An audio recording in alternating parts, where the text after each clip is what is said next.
Okay, there we are. Hi, Nina. Thank you for joining Hello. us today. Thank you so much for having me.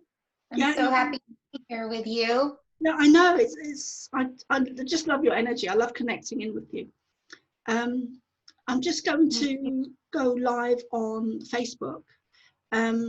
Maybe if you could just introduce yourself. Just Sure. while I'm doing that.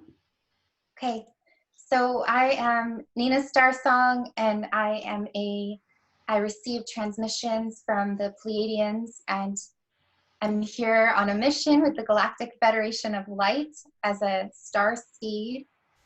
I do theta healing and channeling and psychic readings, working directly with Creator Source. And I also bring through light language, song, Starsong activations, and activations for Starseed key codes, and for our cellular galactic memory to awaken in the body. And is there anything you'd like to promote at the moment? I mean, what are you doing at the moment? Do you do readings? Because I know you channel the Pleiadians, but do you do readings? Do you I know you sing. Yes, I do. I work with people daily. So I do trauma therapy and something called theta healing, which is for any and all issues. I do a lot of that. And I also do readings, specifically psychic or channeled readings, if you're wanting to connect more with your star family, or you're wanting to receive your star lineage activations. And yes, and also I have an album right now that is free to the whole world, because wow, an album. Yes, you didn't know that? No. Okay, well, I made it 10 years ago when I was living in Kauai, Lemuria, not knowing that I made it for this time. And I was creating music that would be like starseed music for 5D New Earth Ascension. And many things along the way tried to destroy that album. So there were floods, there were fires. And amazingly, I stored it on SoundCloud, so you can actually download it for free. So it is a gift to humanity. Wow. And there's a lot of kind of like, it's all activated, it's all woven with theta and different indigo rays and rose rays. But the funny thing is, I love dance music. I love to dance. And so it's very focused in electronica. So I say, let's dance through this 5D ascension. Yeah. Yeah. As times, you know, I mean, that's how I tend to, it's one of the ways I've learned to raise my energy, raise my vibration, is through music. And, Yes. you know, if I am feeling a bit down or a bit low or a bit shit, I'll put some music on and I'll have a good old dance, you know. And it's a skill to learn to raise your frequency, raise your energy, raise your vibration, and step into your heart, because it is a frequency that is vibration, frequency, energy that is measurable. So if it's measurable, we can learn to step into it and you know, yeah. So there's loads of stuff that I want to talk to you about today, but thank you for taking the time, for being here, because I know that you've got a really busy, hectic schedule. And if you could send me the link to your album, I'll put that on the YouTube description as well. And because I'd like to download that as well. And it's great that you're doing that for free, because money's a big issue for a lot of people at this time. It know, is. so yeah, so where would you like to start? I know there's several things that we're going to be talking about today, but let me just say that I heard you say something the other day on an interview, and I thought it was really funny. And maybe I misheard you, I'm not sure, but you were talking about the astral shit show. You heard me correctly. Okay. Yes. So where would you like to start, Nina? Would you like me to talk about the astral shit show? Yes, that's a good Okay, place. I call it this because it is the languishing that was used for me when it was described to me. I know that's not the most holy, high spiritual language, but it really is what is happening. And when I see it, when I see what is happening in the astral realms, it looks like a battle, but it also looks like tremendous spinning, out of control, energy, just like lightning bolts going everywhere, demons, angels, things popping in and out. Because, so this is why I call it a shit show, because it's a conglomeration of everything that people have yet to deal with in their physical form. And so if someone has along the way used psychedelics or used tools to assist them in opening these doors to the astral realms, possibly before they were ready, it's all perfect, but some maybe pushed those doors open. You can do that through the use of psychedelics. When that occurs and you are not prepared yet for what you're going to discover, or you don't have discernment of the astral realms, a lot of what I work with people, to be honest, in my theta healing sessions are people that did that or had those astral out-of-body experiences or had kind of meeting ETs, but they were not benevolent ETs, but being tricked into the fact that they were benevolent. And these things attach to you. And then they're living off of you. They are harnessing your energy. They're working through you. They're filling your mind with thoughts that are not yours. They're causing you maybe to go towards addictions or want to do things you normally wouldn't do. If you notice that suddenly, there's a huge shift, like you're getting triggered and you're turning into somebody else, that's a great way to know what's in charge of me right now. So that's what I see going on in the astral. And as a lot of people are waking up at this time, I have literally been getting calls from people that are like, oh my God, Nina, I'm being attacked by demons. And I'm like, yeah, I know, it's very real. So I'm, of course, helping as many people as I can. But what I say to those people is, in this moment, what you can do is you need Christ. You need Christed light energy. It is the highest frequency. In my experience, it is the highest. Call it in, name yourself as Christed, because really this is about awakening to the fact that we're sovereign. And until you know that you're sovereign, other things still know that you don't know that you're sovereign. You might be really awake, but they might know that you don't know that you actually are sovereign and you're under the law of Creator God. And until you've embodied that and stood up and faced those things and said, no, you do not have the right to live in my body, to work through my body, to fill my thoughts. Get out. I am Christed. I am embodied. But we're not taught that, and people don't know that. So that's really what I see going on right now. Yeah. Thanks, Nina. And we were talking just now, and years ago, I was shown that that we are tracked and traced energetically by positive and negative ET races, ET forces, whatever you want to call them. And this was after I'd started channeling the Pleiadians, and before I really realized that there's a negative side as well, because I hadn't been aware of that before. And I think it was around the same time that I was becoming aware that there is a negative side and a negative agenda to it as well. So I was shown that the negative track and trace us, as well as the positive, before we are born, probably in past lives, where they are able to track and trace us, and they know who we are before we get here.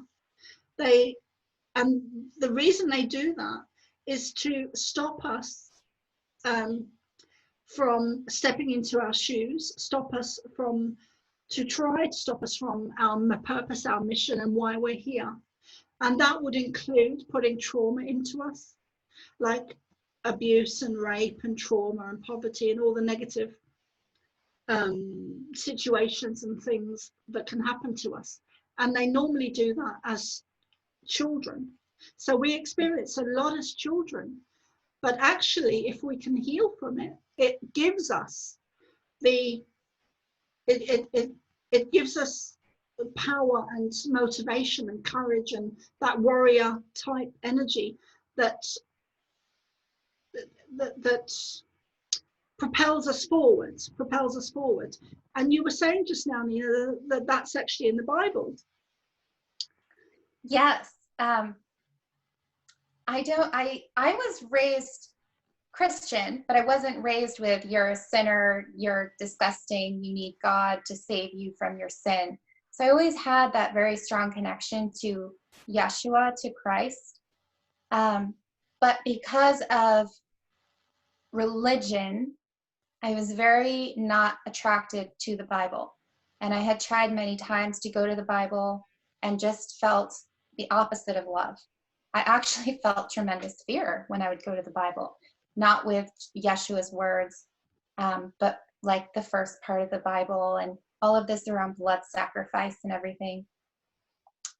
So interestingly enough, in the work that I do with theta healing, a lot of my path has been that I was attacked for many years by Illuminati cabal, but I was being tricked by beings that presented as light beings and were actually fallen angels. And so in my theta healing sessions, I began to become very aware that for about 6 months, and now it still continues for a different reason because now I understand, I was being flooded with clients that every single fallen aspect or contract or vow was all tied back to Lucifer or to Satan. And I was like, what?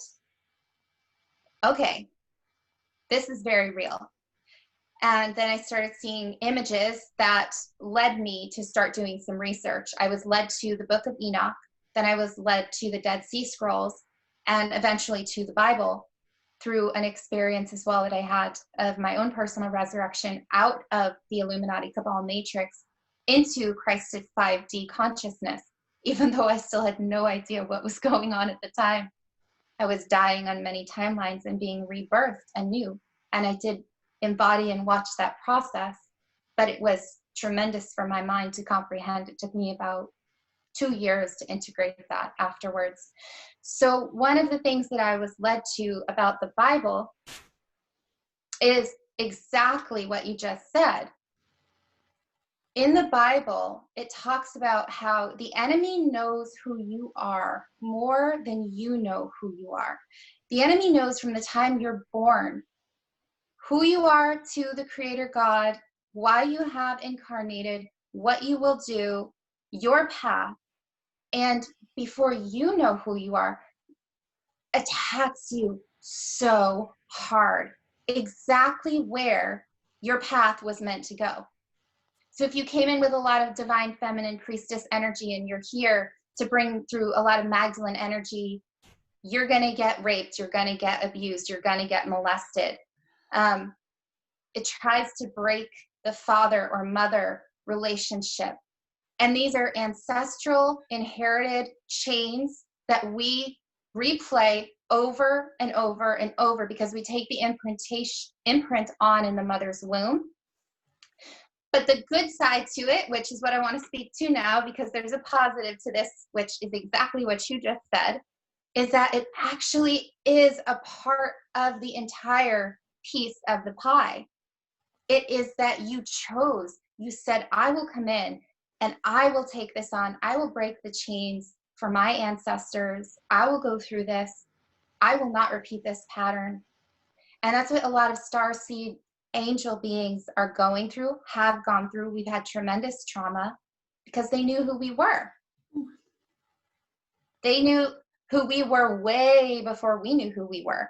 The Illuminati cabal has been tracking us through many timelines, not just on planet Earth. They knew in Atlantis who we were going to be this time around. Yeah. You know? Yeah. Totally agree with you, Nina. Totally. Yeah. Yeah. Anyway, go on, love. Sorry. Well, so that's why for me, to be completely and totally transparently honest, the true protection that I needed was in anchoring myself to the Christ itself. And when I did that, everything changed. They still tried. They tried for that. It was like a dark night of the soul that I went through after the resurrection, because it was about a year and a half, maybe 2 years. I really lose track of time. Right before I was supposed to step out publicly into the role that I've stepped out into, because before I was told to lay under the radar because it wasn't safe. So I was. They knew that, and I didn't know that. And wow, did I get pummeled. In fact, they tried to set it up so that I had to go to the hospital, and then I was given, hospital drugs that I never take anything like that. And these drugs almost killed my heart 2 nights in a row. So there were many attempts made on my life. What I'm trying to say, though, the good point here, the positive part is that those made me the warrioress that I am now. Those took me from the level of faith that I had to a tremendous level of faith that I have to have for this time, or there is absolutely no way I could be doing this right now. Yeah, I'm really feeling that as well. And it's just, the time we're in now at the moment we're on the precipice, and it's a mass awakening on a grand scale, and it's not contained to Earth. It's whatever happens on Earth also affects the whole universe. So it's the whole universe. I mean, if my image there behind me would be a good example. Energy is not contained to Earth.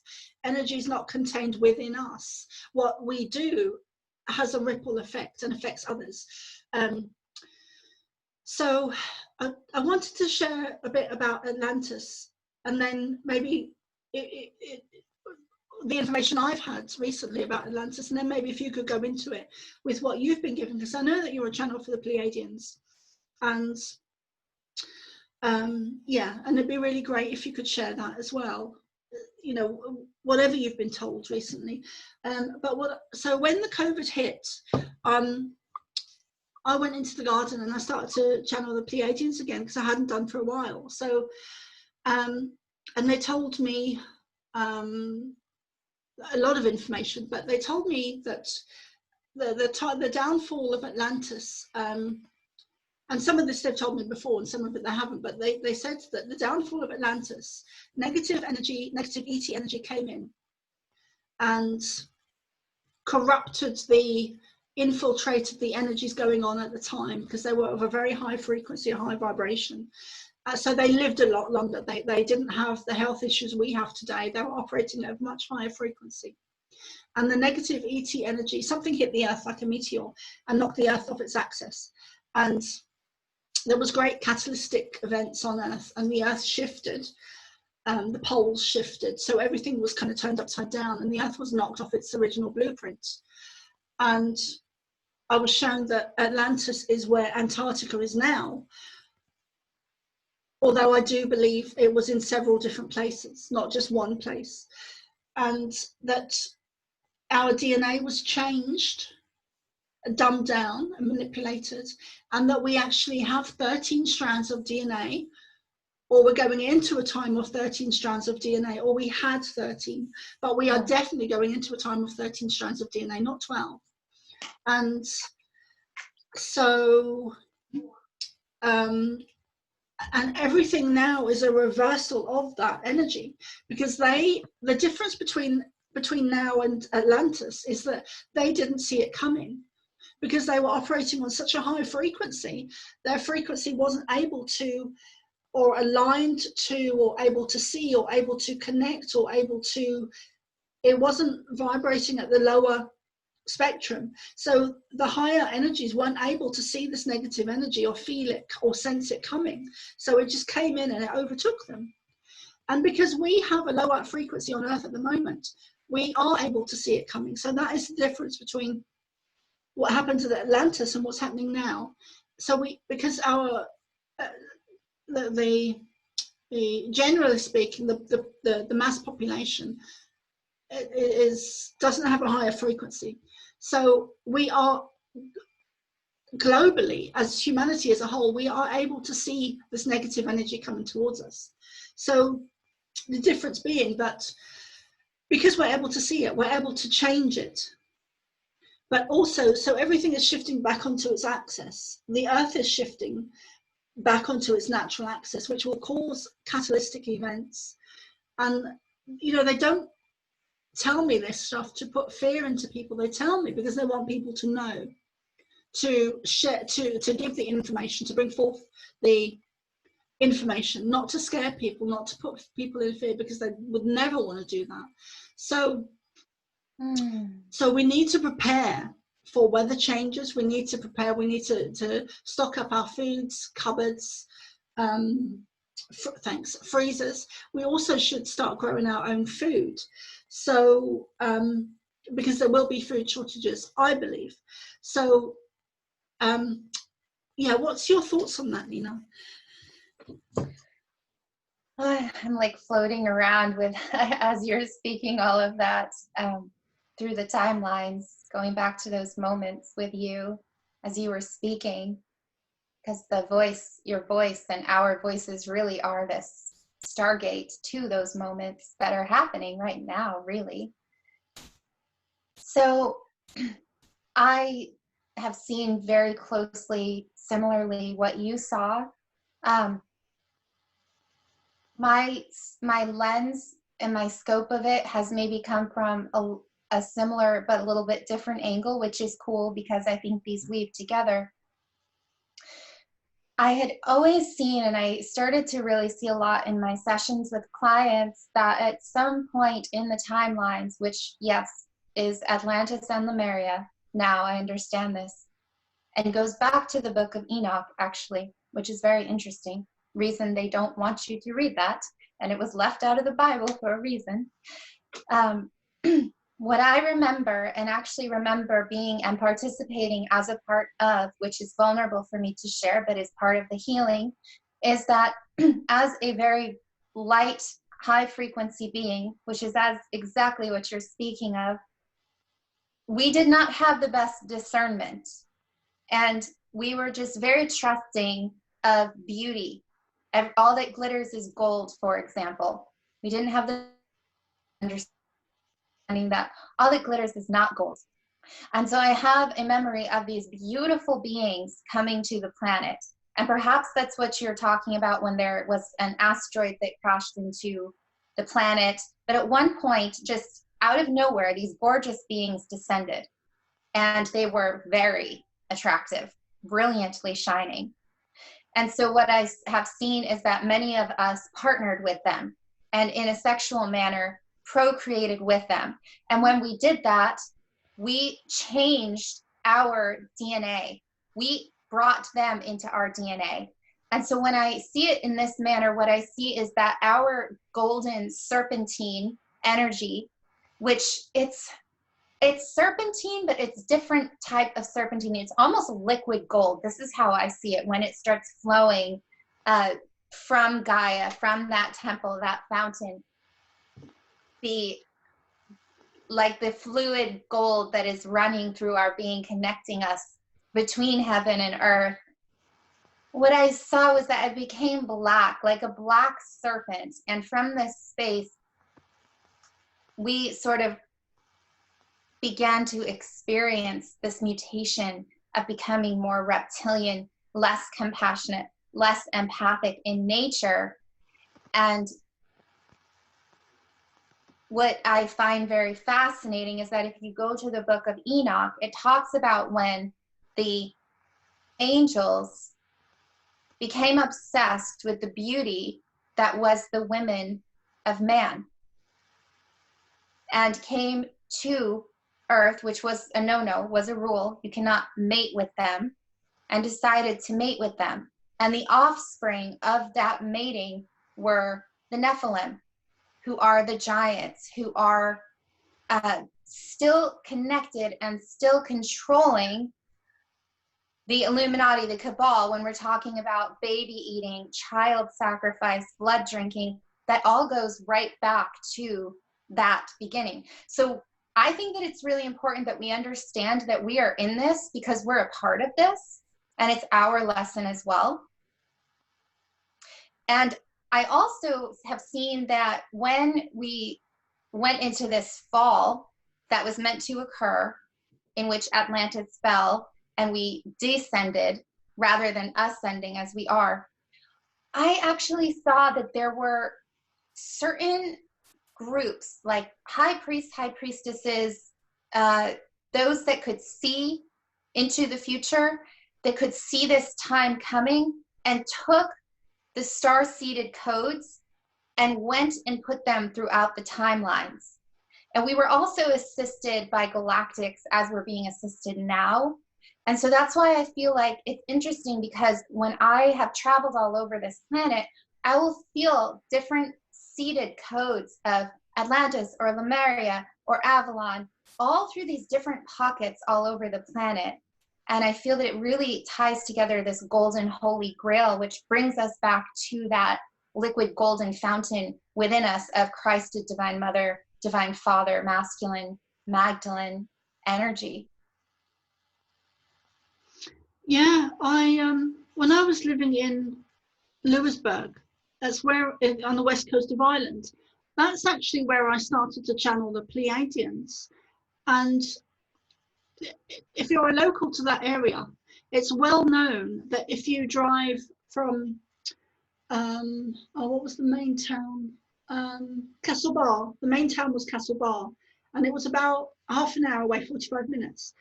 It's well known that if you drive from Castlebar to Lewisburg, which is where I was living, right on the beach, that there's a point of energy near Croagh Patrick, which is a sacred mountain in Ireland. You can actually feel like you're going through a different energy. You can feel it. It's got a certain point. It's like a line of energy where the energy actually changes and it feels different. It feels like it's shifting. And the locals are well aware of this. It's well known. So I actually think that because the west coast of Ireland, Lewisburg, where I was living, it's actually really an important place. And I think what you're saying is probably part of that area. And also there is, what is it? There's some, off the west coast of Ireland, there's an island that you're able to see at certain times. And there's something that was on the Ancient Aliens a couple of years ago where there used to be an island there, or there's the coordinates of it are known, and I'm not sure what the significance is because I've got a brain freeze, brain block, but there's some significance where with this section of Ireland, which is just as where I was living on the coast of it, where the coordinates, something to do with Atlantis and something to do with, I even forget now, Nina, so forgive me, but I'll have to Google it again, but it is significant where there's areas on Earth that are, they do contain a special energy, a sacred energy. And I believe that one of them is beneath Mount Shasta. One of them is beneath Mount Shasta. So is there anything you'd like to add to that, or?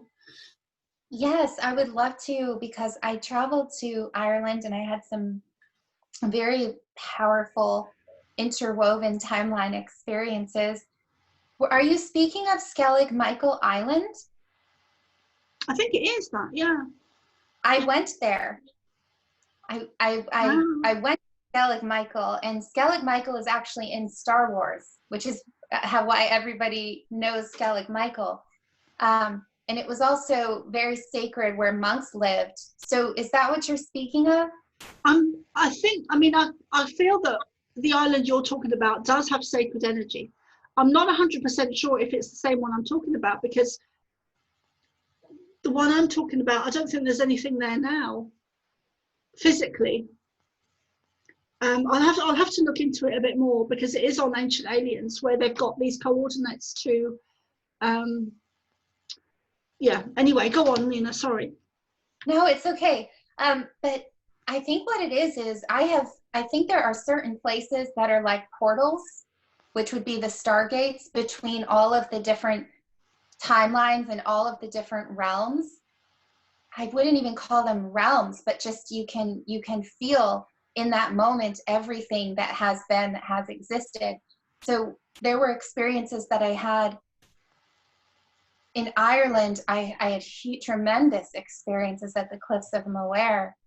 Oh my goodness, of just connecting to Avalon and to Lemuria and feeling so much divine Magdalene energy in that space, and divine masculine Christed energy, but also feeling the rainbow bridge connecting us to all of these times and places.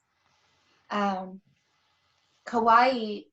for me was very connected to Lemuria. I lived there on and off for 8.5 years, but there were certain bodies of water that I would go into and feel like this is a mirror, this is a gateway to Atlantis, to Lemuria, to all of the different possibilities.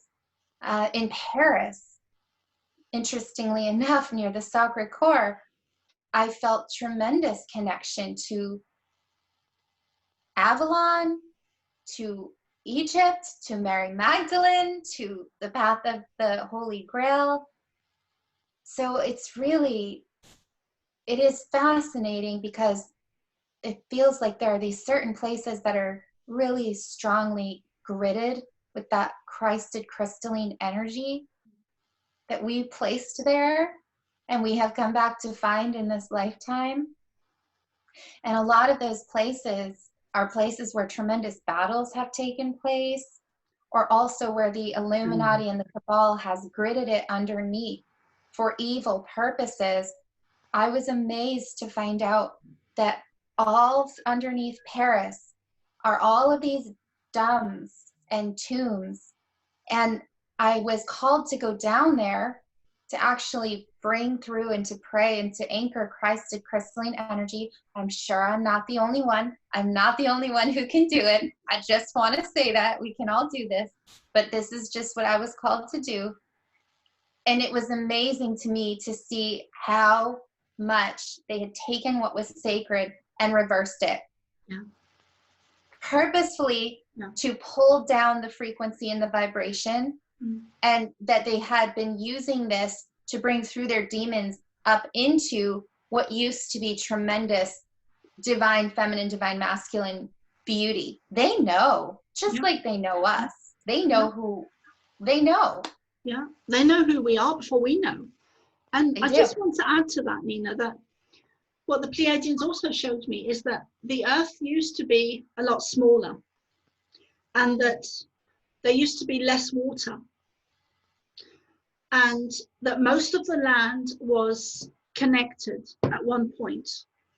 And for some reason, I don't know why, but the Earth grew and grew and grew, and the land stretched and became separate from itself. So and that there was much less water than there is now, and that you could probably have walked around it without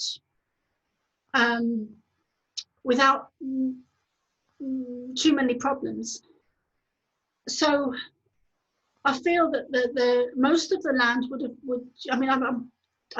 I totally believe what they're saying, and I think that's proven now, where the Earth was small and the land was mostly together. So you would have had Ireland and America having been connected. And also what they showed me as well is that there is, and I don't know if you agree with this or not, but that beneath the Earth there are tunnels in all of the sacred places, especially Egypt, that are probably connected to all of them. So you could walk beneath the Earth through the tunnels and go from Ireland to America, or you could vast areas where you could travel vast distances. And these tunnels, they also told me, and I don't know if this is connected to the tunnels, but they also told me that during the wars, people needed to hide and protect themselves from above. So where negative ET energy was coming in and causing war and murder and destruction and horrific events. So they needed to build tunnels as well. And I don't know if these are the same tunnels, I'm not sure, but they needed to build areas underground so they couldn't be seen from the earth in order to hide and survive and continue to generations. This, I'm getting like a download right now. This is actually making a lot of sense to me, because what I've seen is that in the incarnation cycle, I have to figure out how to say this because I'm like, it's coming in so strongly right now.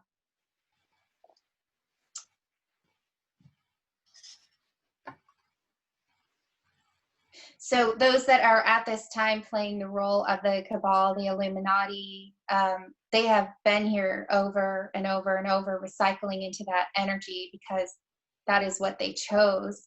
And so a lot of the wars and the things that we went through, so they're showing me like the Nazis, the Hitler energy is still very connected to this timeline that we're in right now with Illuminati Cabal.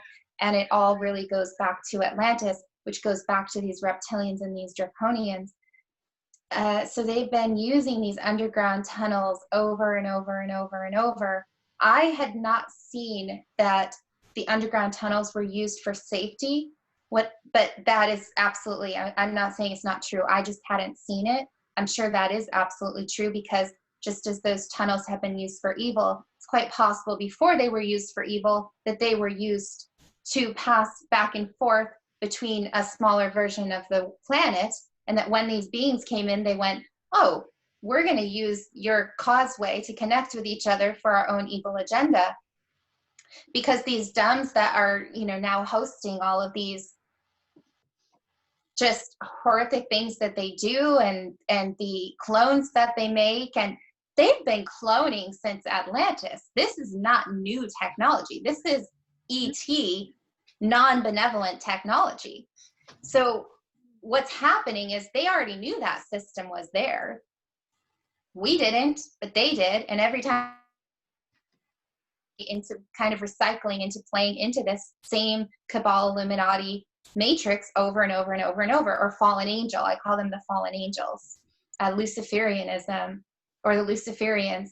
And I'm sorry if people don't agree about Lucifer. I can tell you right now, I faced Lucifer, I faced the fallen angels, and they are beautiful until you tell God that you want to see who they really are. And then it's like you're looking at Lord Voldemort trying to suck the living soul out of you. So if anybody thinks that they might be, tied to Lucifer, I highly suggest that you ask for the light of Christ, of God, to shine upon that being and say, reveal yourself, because they have to. But be prepared, because you're going to see what actually stands in front of you. And it might not be all that glitters is gold. It might not be this beautiful angelic being. Lucifer was the most beautiful. So it's important to remember that. And also, I think it's important to be fearless as well. So if anyone is having experiences with what Nina's saying, step into your heart and don't let fear enter your mind, because fear is what they work with, it's what they work through, it's what they work on. So, which is why they've put so much fear into us at the moment, because that's what they work through, and dividing and conquering. So we always need to do, they work on dividing and conquering. So we need to unite. So can you really go into more about Atlantis, Nina, about what they've shown you? Yes, I would love to. So when I see Atlantis, I see so much beautiful water, and the mermaids, divine masculine, divine feminine, incredible Atlantean technology. We had the Atlantis super generator crystal that was powered by the frequencies of our hearts, connected to our heart songs, because we were connected to that one cosmic heart song, which does exist. That is one of my favorite understandings that we're actually returning to, is our heart songs united creates an orchestra of creation. And when those harmonics align, it generates love through the entire planet, cosmos, everything. We're connected with all of our galactic family. It's not like just here down on Earth, because we always were connected with our galactic family. It was always a global union. It would be hilarious to us to think that it wouldn't be like that, because it's all that we knew. Yeah. I see that there was, I often see beautiful groups that would sit in circle together and just connect through their hearts. We're using crystal technology. We were using amazing quantum healing and technology, working with the light, the sound, the rainbow octave rays. And we're returning to that now at this time. I see that, for me, I do not really see it as it was Lemuria and then Atlantis. So this is interesting, because I'm not quite sure how that occurred. I'm not going to claim to, but in a way I identify with them both simultaneously occurring. And it could be because possibly I was experiencing Atlantis and Lemuria at the same time. So it's hard to really describe this. But with Lemuria, I see that it was more about the ethereal and more about the ethereal aspects, whereas with Atlantis, we had learned how to embody the ethereal and to actually create the manifestation embodied into form. But because we were so already evolved in the ethereal and connected to source, we were using those things for benevolence. We were not using them for non-benevolence. Our lesson was that we did not understand discernment. We also, as a group, as a soul group, and Gaia was choosing to experience this cycle of separation. So I don't really see Atlantis as us being punished or being destroyed because we were bad. I don't buy into this. What I see it as is it was a cycle of evolution of, we know what it is to be connected. Now we're going to find out what it is to be disconnected. And through that cycle, the role that you were playing, if you were playing a high priestess or a high priest, you had to experience the exact opposite shadow of that, which is interesting because that would be like the members of the Illuminati and the Cabal. So we really can't look at them and judge them as completely wrong. It's just that they never wanted to cycle out of that. They want to keep repeating that over and over and over. And we're all over here going, no, I'm done. I don't want to do this anymore. I don't know that I ever really wanted to do this at the beginning. I did it for creation, but can we please come back to harmony? And the difference is that they came in. I don't feel that they were naturally a part of us. Yeah. Now, yes, they are part of creation, but I do not feel that they carry the same Christ code DNA that we carry. And I've heard different versions of how they possibly were created. I do believe that they're the offspring of more of like the fallen angels, which would make more sense to me. How do you feel about that? Well, I think at the highest level, there is only God, and God is everything. God is positive and negative, and God is wanting to, God is the ocean, and we are the individual droplets. And God wants to have, it's both male and female, and wants to have all these different experiences through experience everything in the vastness of the universe. So everything is one, everything is connected. So, but in terms of and I also understand it in terms of, and I've just got this recent, like just now, but also I can see it as a figure of 8. where God is in the center, and you've got the positive energy over here and the negative ET energy, or the Cabal, or whatever you want to call it, over here. But it's all the same thing. It's all the same energy. I'm really interested in hearing what your thoughts and what you've heard about how they were created, because I could be wrong. I'm okay being wrong, but I'm interested in the truth. That's all I'm interested in, is the truth, and I'm interested in exploring what feels true to me and my truth. So I'm interested in, maybe I am wrong, and maybe they were, maybe I'm completely wrong, and maybe they were created by something that isn't part of God.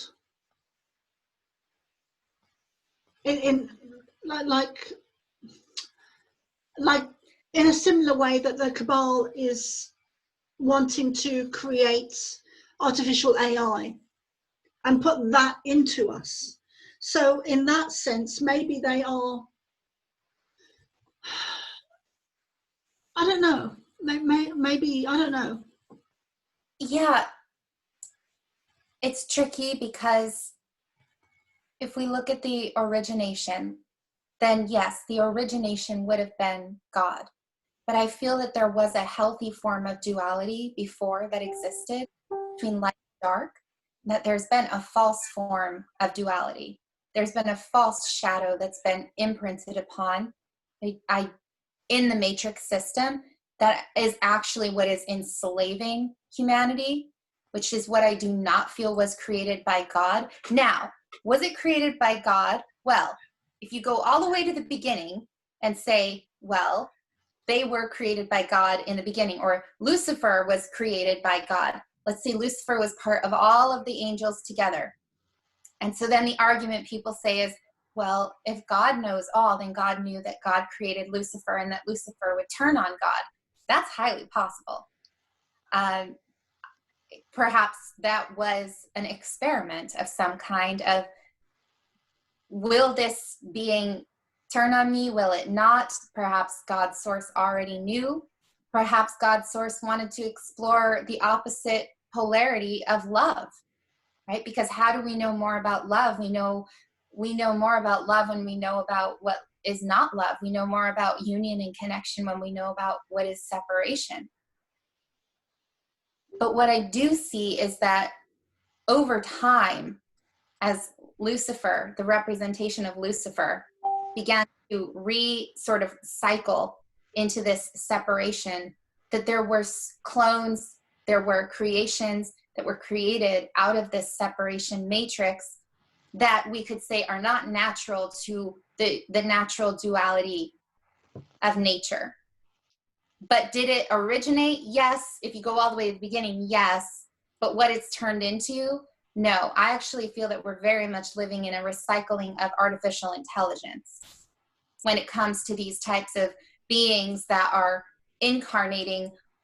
I would even go as far to say that what I've seen with some of it is a lot of these incarnations could just be cloned incarnations, where they're actually using like a vessel, a human vessel, to embody through this, demonic spirit or reptilian or gray energy.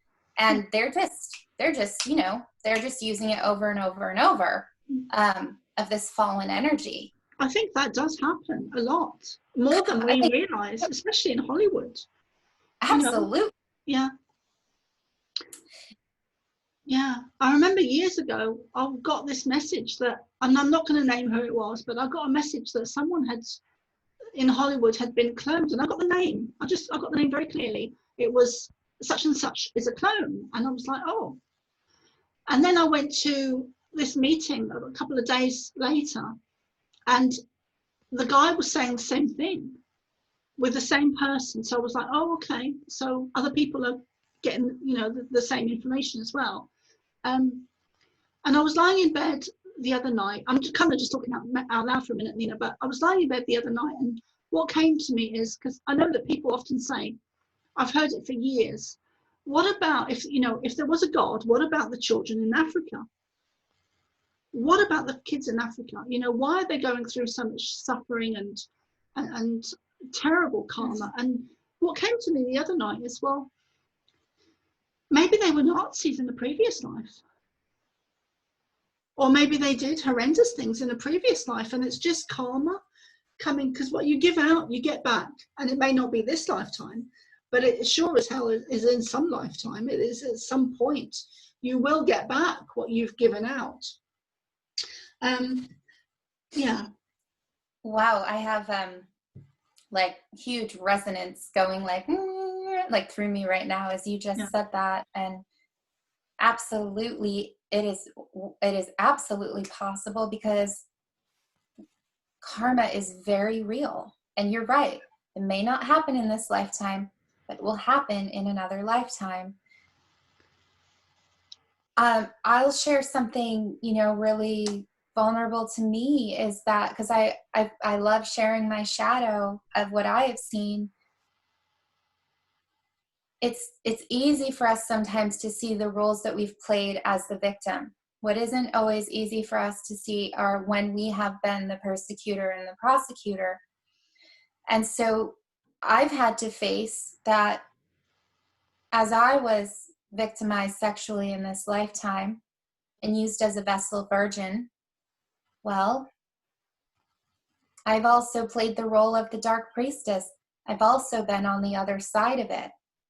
And that may be more in that direct connection to immediately after Atlantis fell. And actually, I think that I was, a lot of the priestesses and light workers that I know now, we actually did this together, because I think a lot of us have traveled together. Yeah. I don't think those dreams. I had one last night again of the 13 of us. But anyway, sorry, Nina, go on. Well, no, I'm going to speak to your dream, because we were in this dream together. And yes, there were 13 of us. And it's interesting because what the Nephilim, you know, beings that don't want us to be who we are right now, one of the things they kept saying was, well, you know, they like to come in and they like to psychologically try to abuse you. And so in the dream, what they were saying to me is, well, you've been us before. You've done it too. What makes you so different from us? You know, and then they would like to show me this timeline and show me when I had been on their side. Sort of this thing of, well, it's free will. So if you've done it and we're doing it, who are you to tell us that we can't do it anymore? And I get that. I actually do get that. But the difference is that they don't want to stop doing it. We did it. From my understanding, we did it. We didn't continue to recycle through it. Yeah. We wanted to actually get out of it as soon as possible. The difference is that they really enjoy it. They really enjoy the living off of that loosh, that fear energy. And so as long as they can use what they know about us in all timelines against us, they can continue to feed off our fear energy. And they do it in our waking life, haha, as much as they do it in our dream waking life. Yeah. And the sovereignty is so important, because when you command them to leave you, or you command them, you say, you know what, I don't answer to you. I answer to God. And it doesn't matter if you think that I'm blah, blah, blah, blah, blah. That doesn't matter at all. This is really in God's hands. But I'm going to tell you right now, you don't have a right to harass me. You don't have a right to feed off of me. You don't have a right to do that to anyone. But the sad part is these people are still asleep. I know. So I can command you to leave me alone. And they have to listen. That is the universal law. Yeah. Yeah. And I totally get where you're coming from. I had this experience once where, I don't know what time period it was, but it was after my own abuse and childhood and rape and all of that negative stuff. And I had this dream, I think I was in my early 20s, and it was a real dream. I've been having real dreams for years. And so in this dream, I was laid on this table, but it was more like a slab of concrete, or it was very cold anyway. And it's very strange because it's very strange because I was both people. I was both people. I was laying on the table, and yet I was also the man doing horrendous things to the woman. So I was both people. I wasn't just the man doing horrendous things, and part of my karma this lifetime was to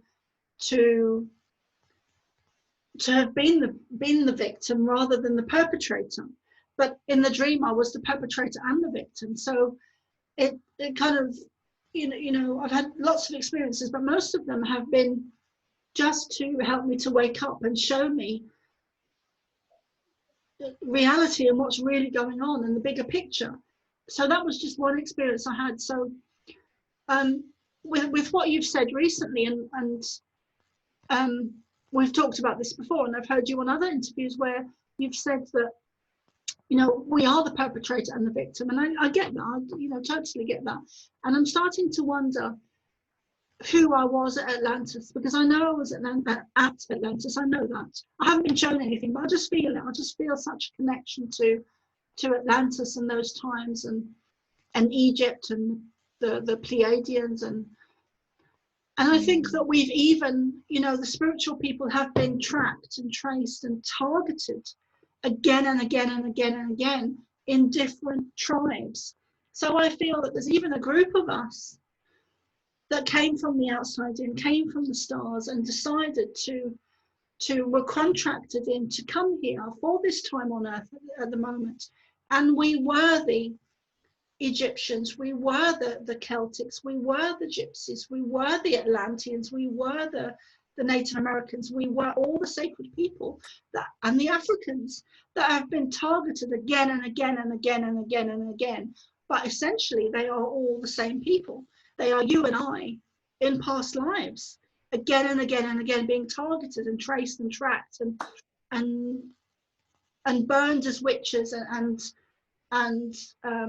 burned as, drowned as witches, and it's all a big game to them, and they're not able to like, we have been everything. There's a Buddhist saying that we have been everything. We've been the victim and the perpetrator, and I really believe that. And we have been able to, we've come in from the stars, and we've been able to evolve ourselves to this point in time now on earth, which is, I mean, everything is so connected. So we're here for this time on earth. And sorry, I've got brain freeze there again. I'm with you. I'm with you. I'm with you. I'm with you. So I just wanted to add there that they're not able to, we have evolved. We've been the victim and the perpetrator, or we are souls that have come in from the outside in, come in from the stars, and we contracted in to do this. We were contracted in ourselves to do this. And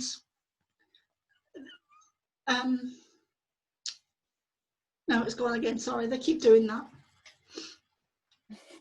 But the one thing they are, I've got it again, the one thing they are not able to, thanks Nina for holding that space, the one thing they're not able to do is to evolve, because they don't want to. So yes, we've been everything. We've been the victim and the perpetrator, but we've evolved because part of us, part of our unconscious has remembered to the point where we are now conscious and consciously remembering who we are, why we're here, where we came from, and it's wave after wave of us waking up en masse. And there's a huge wave of us about to wake up again. So, and that is the beautiful and devastating. And they are putting these plays into Earth at the moment. One of them is COVID-19. One of them is vaccines. You know, they're putting all these different plays in, and racism as well, because racism is always one of their last cards. So that we forget who we are. We forget that we're connected, but they cannot and don't want to evolve, and they don't want to evolve, and they cannot understand, get, or feel, or the vibration of love. It's so opposite of who they are. And I don't know why that is. I really don't, because if they are God's source, then surely there is an element of that energy within them somewhere. Or are they even created by negative energy that is propelled out of proportion, out of so far from God's source that they are even negative AI that has taken over the souls that are, it's, you know where I'm going with that. Well, actually, I'm like, where do I start? So yes, I've seen the same thing you have, and I'm just, wow, you verbalized that. And it wasn't easy to verbalize, so thank you. You verbalized it so beautifully, because they were showing you so many things, and you're trying to download this into English language. I was watching what was happening, going like, oh, wow. So thank you.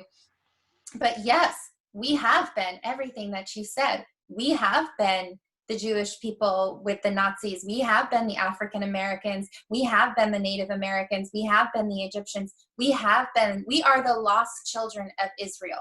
It's right in the Bible, which is very interesting. It is a significant part in the Bible that I feel like what that is, it is the symbology of everything that we've been. And when it says the lost children of Israel, that's us. And that includes all races, all people. It's not just Israel, but that is who we are. We are not of this world. It could literally say the star seeds and angels, those that are not of this world. Of course, they're not going to say something like that. So it is also prophesied. And it's interesting because when I read that part in the Bible, in that verse, I was like, well, we're here right now, and we are being delivered from that evil. I very much feel that there is already an aspect, a huge, tremendous aspect of artificial intelligence that has been created, which is why they literally do not have the ability to feel human compassion as we do. And that was their creation. So my understanding of the Greys is that the Greys actually are the Greys because they went so deep into the AI agenda that they lost all of their ability to feel, to have compassion, to have connection. And so what they're trying to do, instead of surrendering to Source God and meeting their own karmic debt, and their karmic debt is just that when you go so far on the polarity choice of your experience, you're indebted to what you created. Because it's, oh wow, I'm getting like really emotional all of a sudden. What I'm hearing is that they're saying it wasn't just what they created on Earth, it was what they created through the entire galactic system. That's a huge karma. That's a huge karma, and their suffering is tremendous, and their suffering for what they've put us all through is tremendous. The Greys. The Greys, yeah, the Greys. But the Greys very much a representative of that artificial intelligence energy that they're trying to pour upon us again at this time.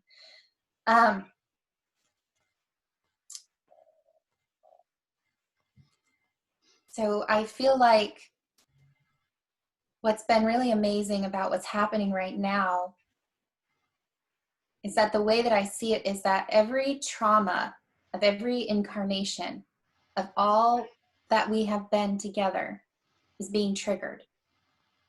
They're doing that to put us into probably the most fear we've ever experienced. So the masks, for example, are the muzzles. It goes right back to slavery. It goes right back to the Nazis. It goes to sex slavery of the priestesses and of the priests, because our voices were very much used to bring through divine Magdeline codes. Yeah. And the priestesses used their voices. Yeah. So did the priests. the voice is very desired. There's a reason it's so important to Lucifer. So their attempt, yeah. No, go on, Nina, go on. So this attempt to muzzle the voice, because the voice is a stargate and it commands one's sovereignty into presence. Also the breath, the heart, it's all connected, is very connected to these traumas that we had in Egypt, in Atlantis, in Lemuria. So what they're doing is they're triggering our deep soul cellular trauma. And why do I think that's amazing? It's a good question. I think that's amazing because what's on the other side of it is that it's causing souls to wake up. So with me, for example, I started to go, wait a second.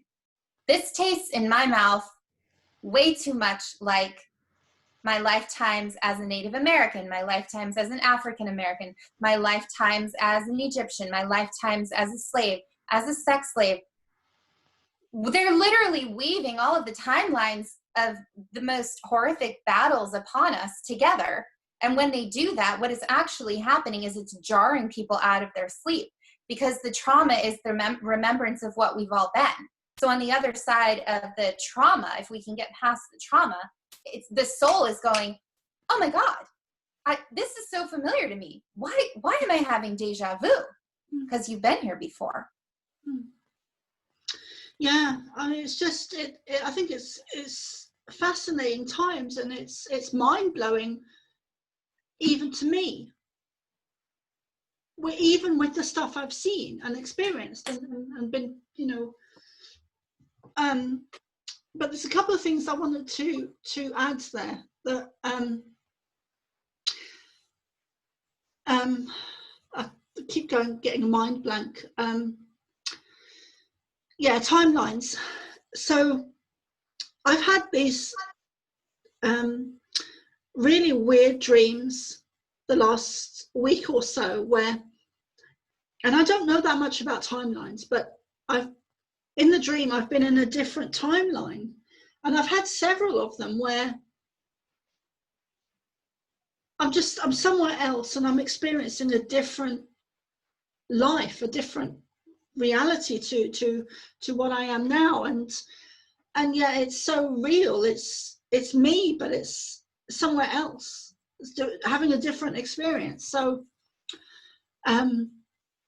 yeah, I don't know anything about timelines. The other thing I wanted to add as well is that they showed me two streams of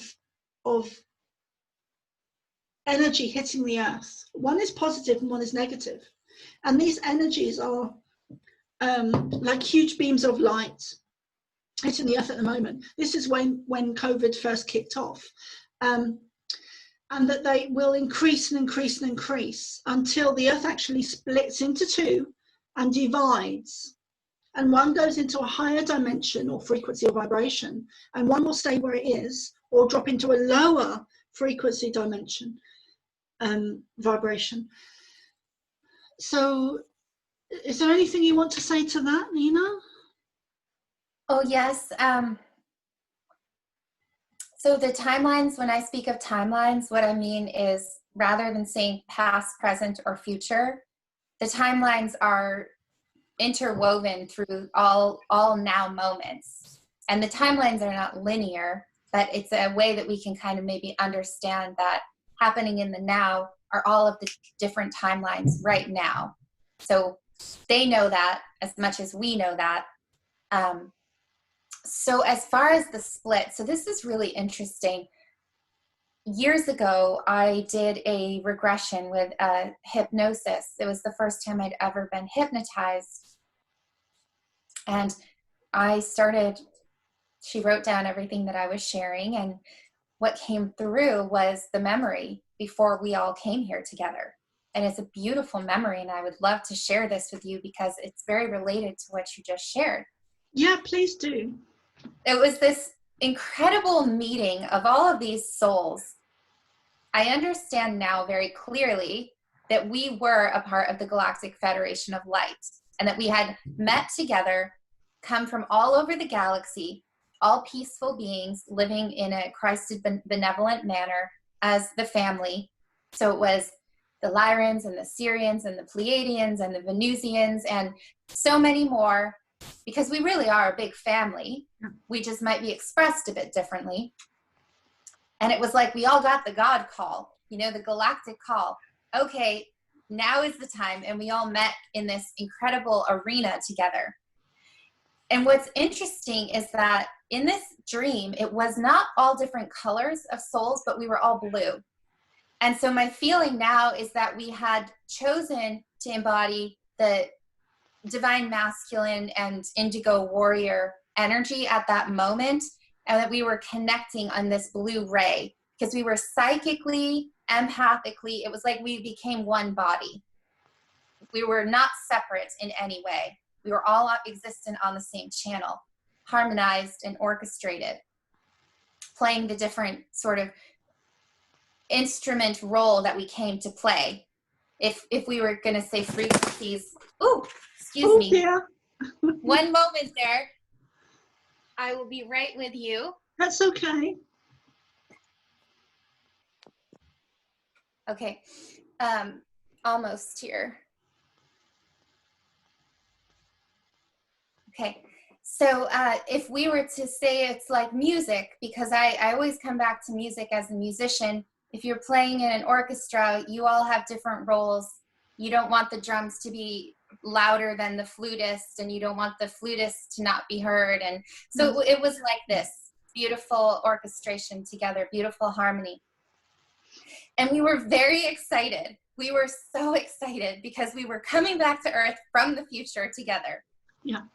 On mission, save planet Earth. It wasn't really save. It was now is the time that everyone wakes up. Gaia has chosen to awaken. Time for the ascension. And nothing in us, just so everyone knows, nothing in us was like, ooh, I hope it works. It was like, no, we knew this is what is in the timeline. This is what Source God has chosen. This is what Gaia has chosen. This is what's going to occur. But what's very interesting is that we made a decision. And the decision was that we were going to split ourselves in two.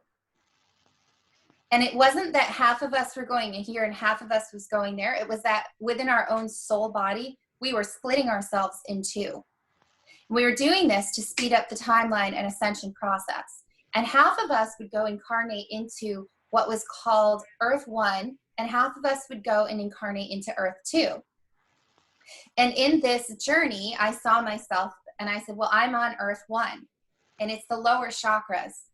And I've been mostly experiencing Earth 1, and it's all about pain. It's about trauma. It's about separation. It's the hardest lessons. And then I started telling her, but I will merge with Earth 2. And on Earth 2, I said I had a different hair color. It was also a female, but it's very interesting. And it was all about the heart. And so I said, well, at some point when we align in the chakras with Earth 1 and Earth 2 will meet in the heart center. And there will be a reunion and a unification. And in that place, it will be this, I didn't say ascension, but that's how I see it now. The two will come together. And it's interesting because also go back to the Bible, when two become one. So I feel like very much so that is what is occurring. And this Earth, this new Earth, I feel like is the representation of aligning. Those of us that took on these starseed forms and came in, we dove into the 3D matrix. We went into the hardest lessons. And now what we're doing is we're bringing them up into the heart. We're coming into 4D, 5D. So I see it as the representation of this. And I do feel that there will at some point be and occur some type of separation. Because if they choose to not ascend with us, Gaia alone is like, I'm ascending.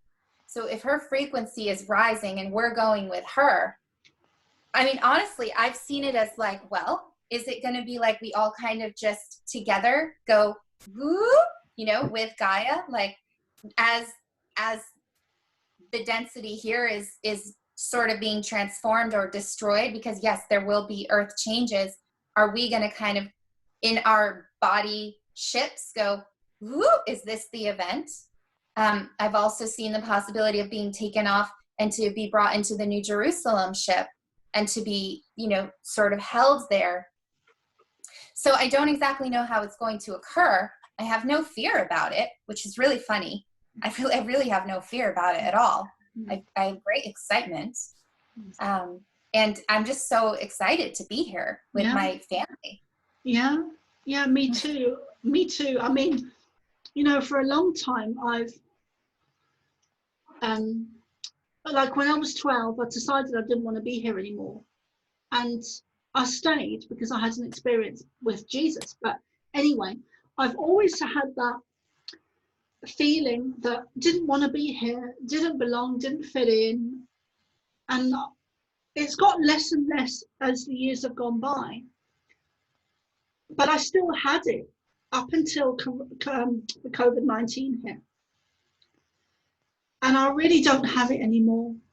I don't, because now for a long time I had known that I was here for, that I was a starseed, that I was here for a purpose, a mission, a reason. And I thought it was my whole lifetime. Until the COVID hit, I didn't realize that I was here for this event. And now my feeling internally and mentally and emotionally and spiritually, everything has changed for me, because I now see even more of the bigger picture. I see even more of the puzzle where that is this event. And I'm so grateful and so delighted and trepidation and amazement and humbled that we chose to be here on earth at this time. And I want to be here now. And I've never had that before, 100%. And I mean, I've been asked over the last couple of months, like 2 or 3 times, do I want to stay here or do I want to go? And I'm like, no, I want to stay. I want to stay. And I like, if they had asked me that a couple of years ago, I would have said, yeah, get me out of here. I'm done. But now, yeah, and I think the vast majority of us are starseeds. I think all of us actually are feeling the same thing and having the same emotions and going through the same things and feeling that gratitude and beauty and synchronicity of that and of why we're here. This is why we're here. And it's beyond some people's concepts. It's beyond some people's beliefs. It's beyond some people's imagination to see part of the bigger picture, because they're so programmed to operate down here.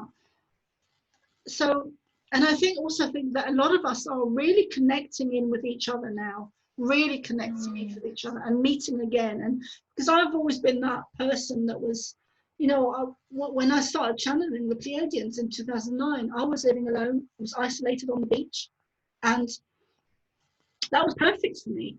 You know, if you'd asked me a couple of years ago, where would be my ideal place to live on earth, it would have been a cave in Tibet by myself.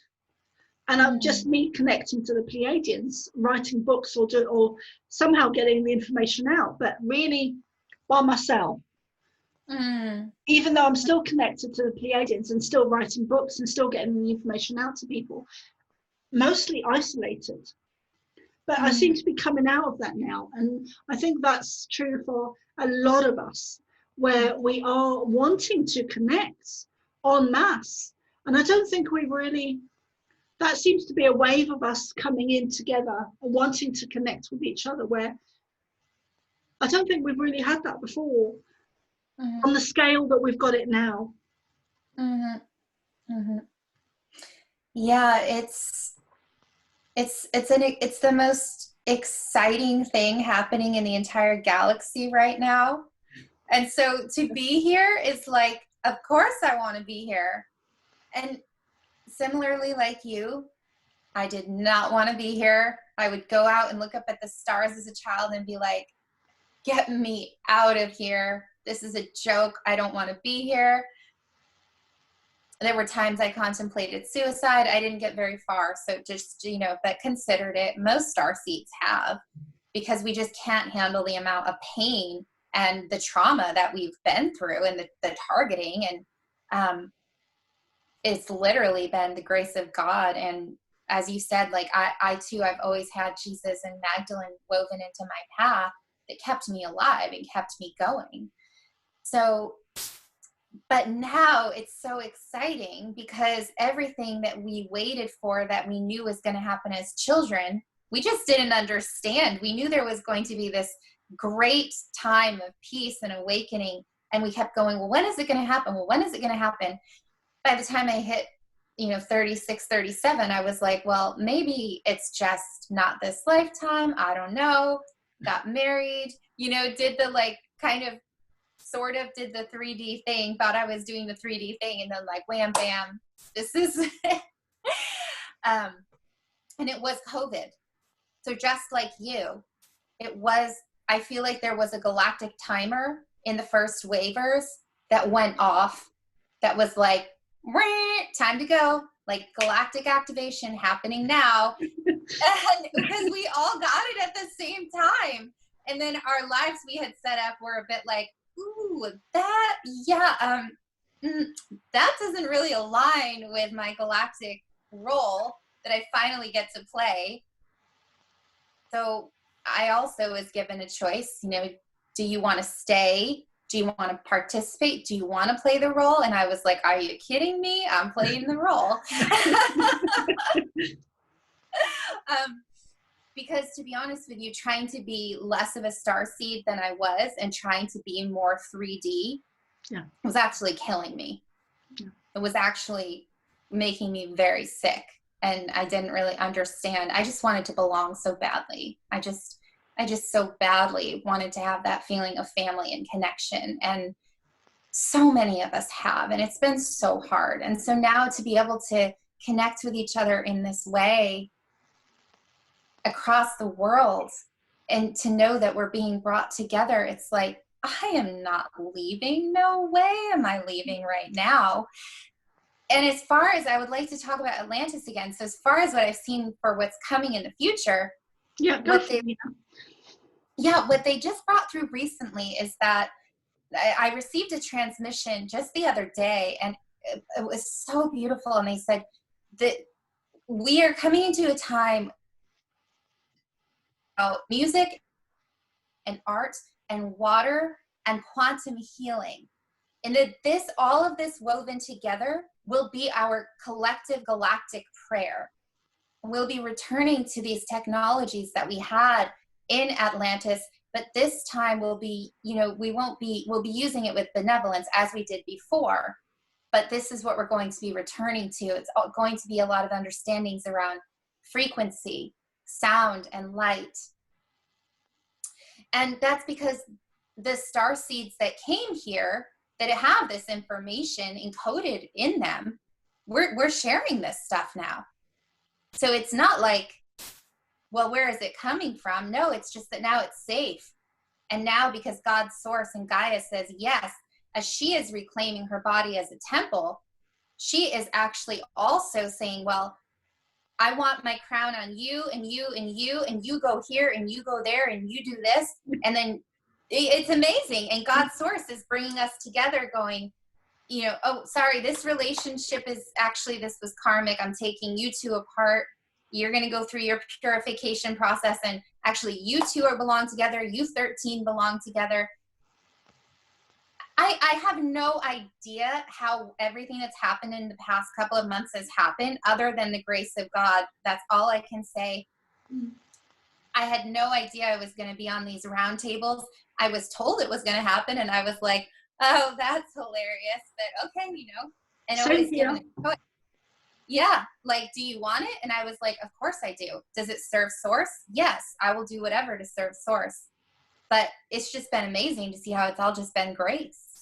Yeah. We definitely need to do another show. There's so much I want to share with you and hear from you, and I have no idea what time it is now. Neither do I. Okay, so it's 5:30. So what's that, an hour and a half? Okay, so one of the things they showed me was about language when I was younger, and this is connected to the Bible as well, where I think the Bible, especially with the patented vaccine, where it's 6666. When I saw that, I was like, oh, and I saw that the Bible is even like a predictive text. It's just like prophecy, and it's actually real. But also that it has been manipulated, and things have been added and things have been taken out. But it's almost as if it's a record of who we are and where we came from and Earth's history and what's going to come. And it's been manipulated, and words have been taken out and words have been added, and it's been claimed and owned by religion. But that's not the source of where it came from. It was downloads of information that we would recognize, and we would recognize what was true and what wasn't, because that information is coded within us. So, and also that sound is I was shown this as a child, and I've never really written it down, but the Tower of Babylon, the Tower of Babel, where language was divided and we were taken off into different places. Do you know what I mean? Yeah.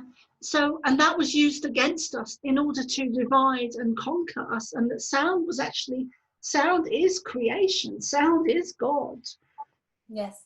And that's how God came to know itself. It was an energy and the energy expanded and expanded, where it became a sound, it became a frequency, it became an energy that was able to turn around and look at itself. And sound is there's a lot that isn't known about sound, and that we are created from sound, and sound is where we come from. It's a frequency, it's an energy, it's a vibration, and there's a lot hidden from us, where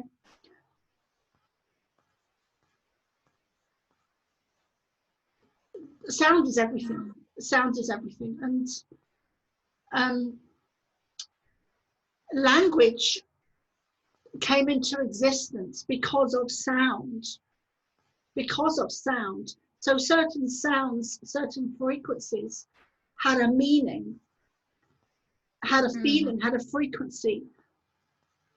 And then language was born to try and describe those feelings, frequencies, vibration. But language has been hugely manipulated, and words have been taken out on a mass scale, that we only have one word for love these days. Oh. Yeah. So it's just not possible. and there's so many different types of love. You've got love between, there's like that within itself, that there's hundreds of words probably that have been taken out from our language just to do with love. Yes. I've always had such a hard time with the English language, because I find it so limiting to the sounds that naturally want to come through my voice. And what I love and really enjoy about doing the galactic channeling and singing and speaking in light language is that it's allowing me to learn all of the different tonalities and frequencies that different star groups work with, because some have a different octave, some have a different timing. It's so beautiful to see how vastly expansive sound light is. And I've always seen sound from this place of colors and shapes. I've been speaking and singing in light language since I was a child. I would do it in my sleep. My mother would hear me. And I've wondered, you know, when children are little and they're going goo goo gaga and they're making all these sounds, I don't actually think that is that different. I think that it is the beginning of the child understanding how powerful and magical and love-filled those sounds are. We are going to be learning so much more about the power of sound, and it's tremendously exciting. So to go back to the Nazis, because I think some people don't know this yet, there's a reason that the root of sound, I can't remember what it is right now, but it was turned down purposefully. Do you know this? No. Oh, okay. You'll love this. You do know this, but you'll remember this. So they took the music that was operating at a level of heart and connection and turned it down and made the universal root, I think it's now 432. So it was created to make the soldiers march faster and to be disconnected from the heart. So all of the music that we're hearing constantly pumped out on the radios and on the channels, you know, you go to the store, you go shopping, it's all rooted in a frequency that is separation. But your own human voice naturally sings at the higher rooted creation frequency, which is connection. So it's why it's so important for people to use their own voice daily. I tell everyone to tone, especially if they're sick, because that means your instrument is out of tune. And you can tune yourself with your own voice. Your voice has so many capabilities within it. The Hathors knew this, and they taught us a lot about the voice. I love the Hathors. And you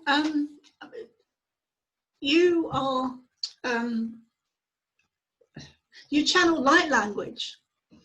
I do. That's just amazing, because I think that's one of the highest levels you can get to with channeling. Perhaps for me, it's always been harder to translate the light language for the English words. So the light language was always very simple. Learning how to live here was not. Oh yeah. And so it's scholastically and trying to find my words as a child to express the poetry in my heart. I was often told, oh, you're just too childish. So it's beautiful now to have the freedom to actually fearlessly bring through the light language and to not be laughed at or to be made fun of. The light language codes that come through, I've had some very powerful experiences recently in seeing that they really destroy demons.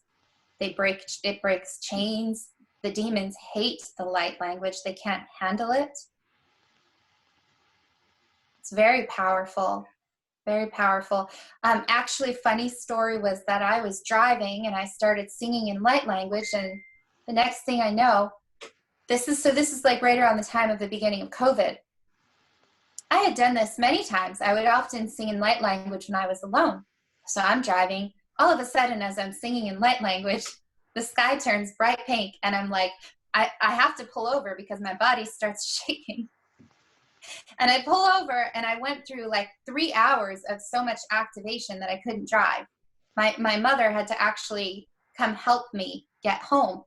So I was very upset. I didn't know what was happening. I was like, am I being attacked? What's going on? So I sat down with the Pleiadians and I said, what just happened? I don't understand. You can't be activating me like that when I'm driving. And they were so sweet, and they said, we're so glad that you finally talked to us about this. It's you singing in light language. You were activating yourself with your voice. And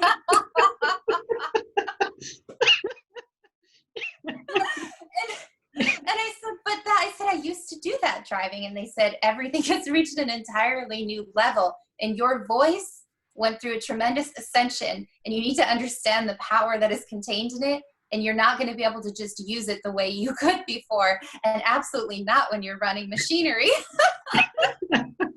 Oh, I love that. That's beautiful.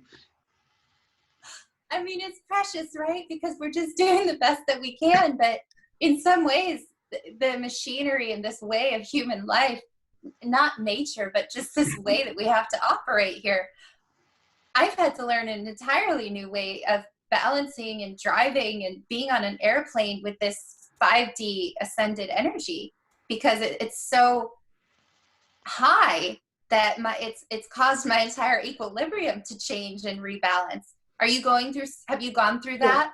Yeah, I'm still going through it. You know, like when I say everything's changed for me, my energy's changing. You know, I'm changing, my frequency's changing, my vocabulary is changing, like my experiences are changing. I'll give you an example. I was in the supermarket about a month ago, and I could feel something above my head, and I didn't know what it was, and I kept looking up thinking, what the feck is that? And I didn't know what it was, and I kept looking, and I was like, and the supermarket's about 100-foot ceiling, and right above me, I had to stand back and look up and see what it was, but there was a window, and there was a bird flying across the window, and I was like, oh, okay, now I understand what it was. But I was like, wow, that's really, it was really like a tall ceiling, like 100 foot, and I was like, oh, okay, so I was like, oh, okay, so I'm becoming more aware.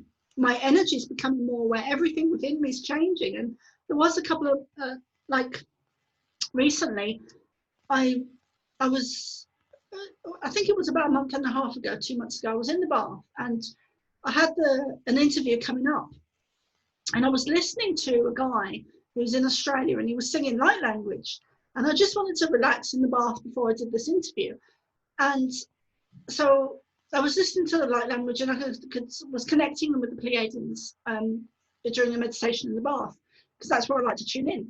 And so I came and did the interview. And during the interview, they were no longer next to me. They told me to close my eyes. So I closed my eyes. And then they were inside of me, and I was actually channeling using my voice. So, yeah.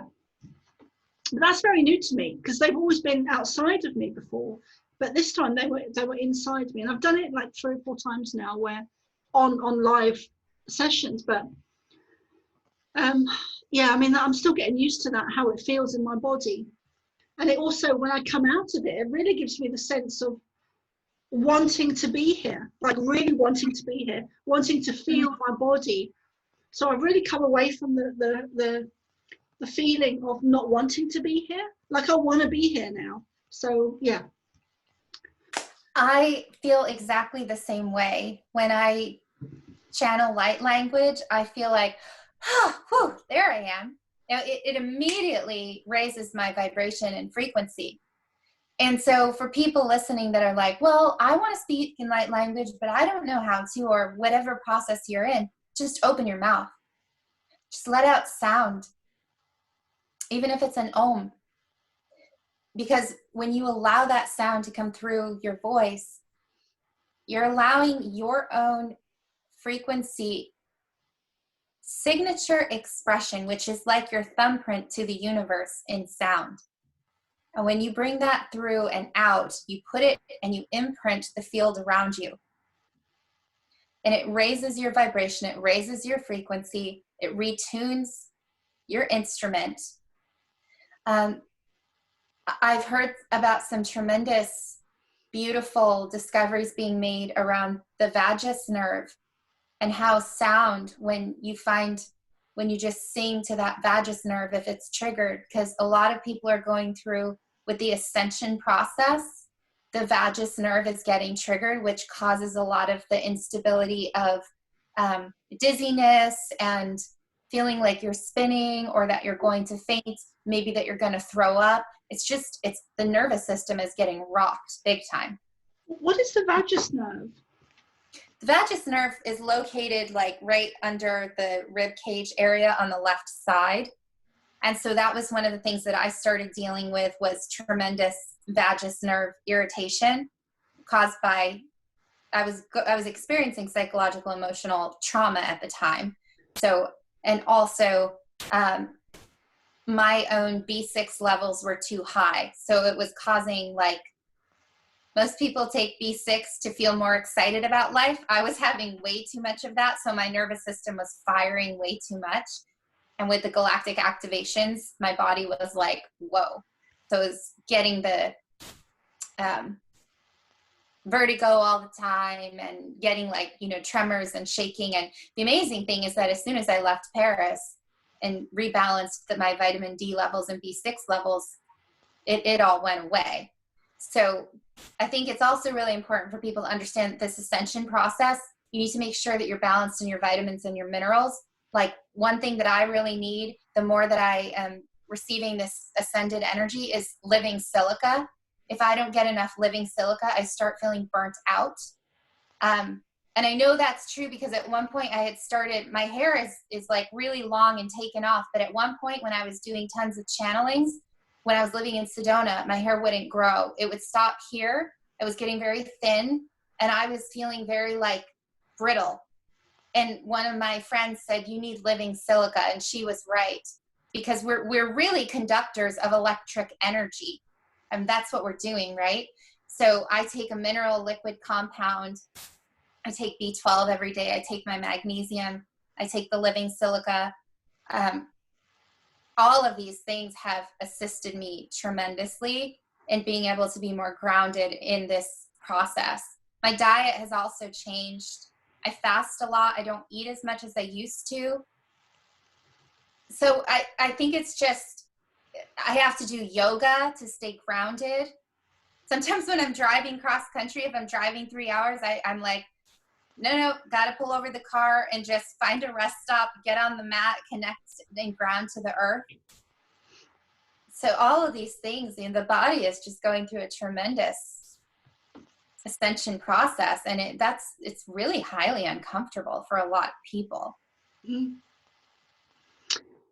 Yeah, I totally resonate with what you're saying, and I know that a lot of people are feeling it at the moment. But I could talk to you for hours, Nina. Yeah. I'd love to do another session with you. Well, more than one, but I'd really like to do one on sound and music and healing and vibration and frequency, because it's all the same thing, really. Yeah. If you're open to that. Yeah. And also,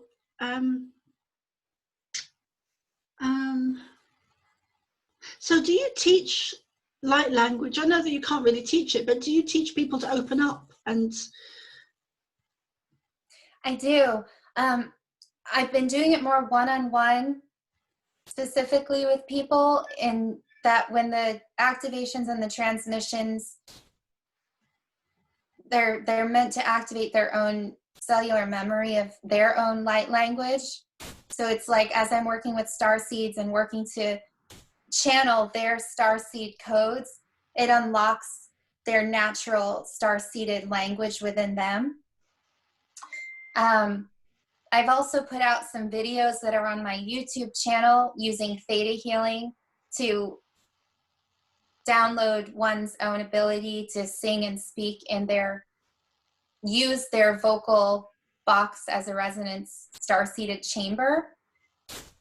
But I've been feeling like I'm getting this, well, I'll be honest. So I'm in a time of transition right now, and I do so many one-on-one sessions, and I also have to recharge.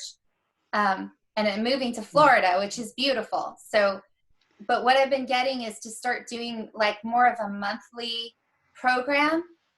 So for everyone that wants to participate, for example, it would be like one lesson a week of how to open up to bring through your own soul's light language and to open up your voice using a combination of activations and theta downloads. So I feel like that's something that I'll be doing soon. I just need to be more grounded to do that. And that's probably going to happen in the next month or so. But that's the direction I'm headed in. Yeah, I think, I mean, that's amazing. I think with the sun and with sound, there is major things that have been hidden from us with the sun and the sound. And the ancients used to use the sun and sound really to create.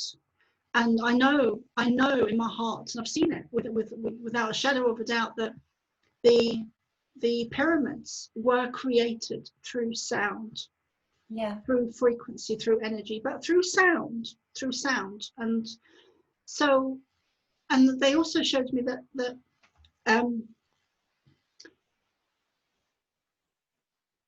if you were to, okay, so what they showed me once was, if you take an image of the swastika and you place that on sand and you add a certain sound or frequency to it, it will change it to an image of the heart, which is why you in Buddhist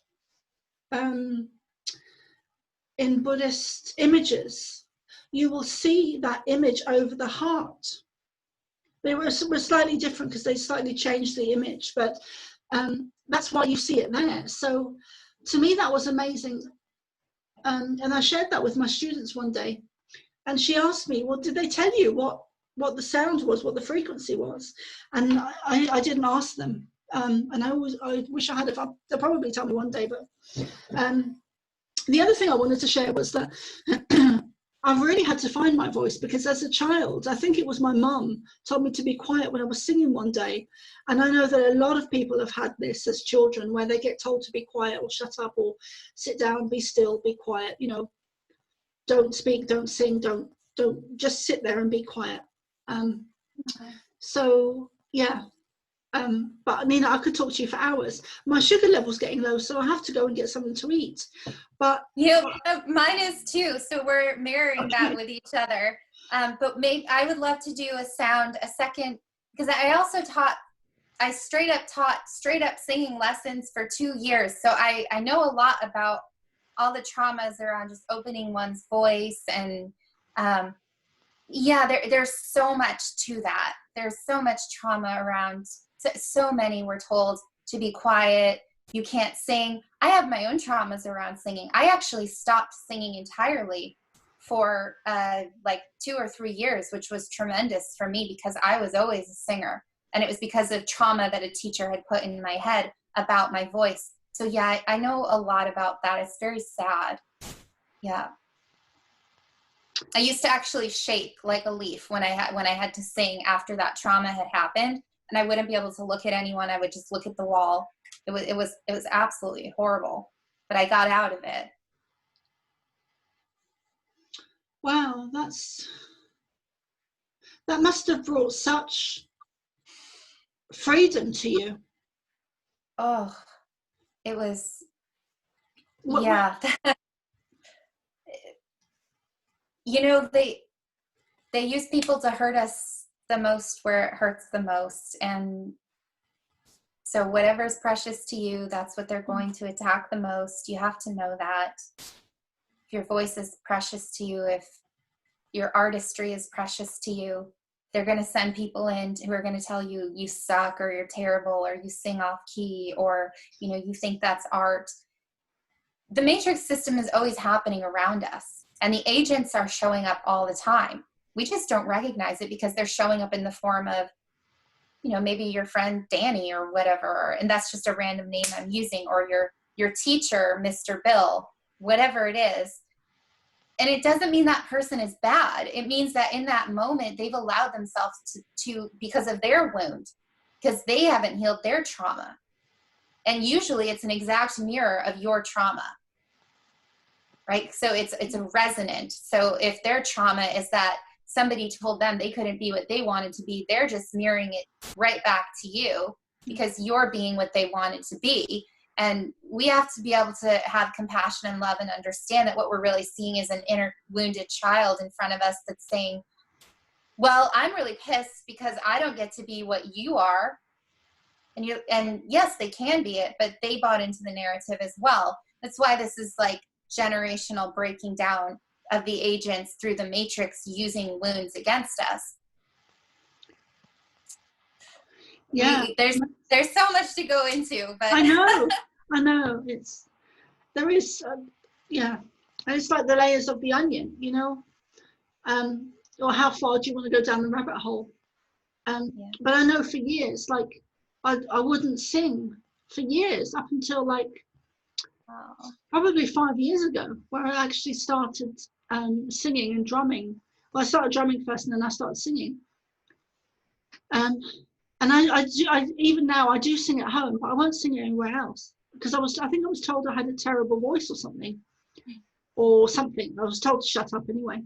But anyway, Nina, how can people find you? And please send me all your links to put on the YouTube description.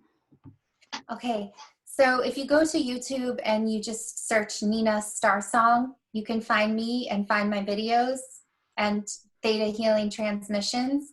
And if you go to SoundCloud and you search Nina Starsong, you can find my albums, and specifically the electronic albums that are all for 5D Ascension. And my website is www.ninastarsong.com. And on Facebook, I have Nina Starsong Pleiadian Transmissions. I try to keep it simple with Nina Starsong because if you search for me, you can find it all pretty easily.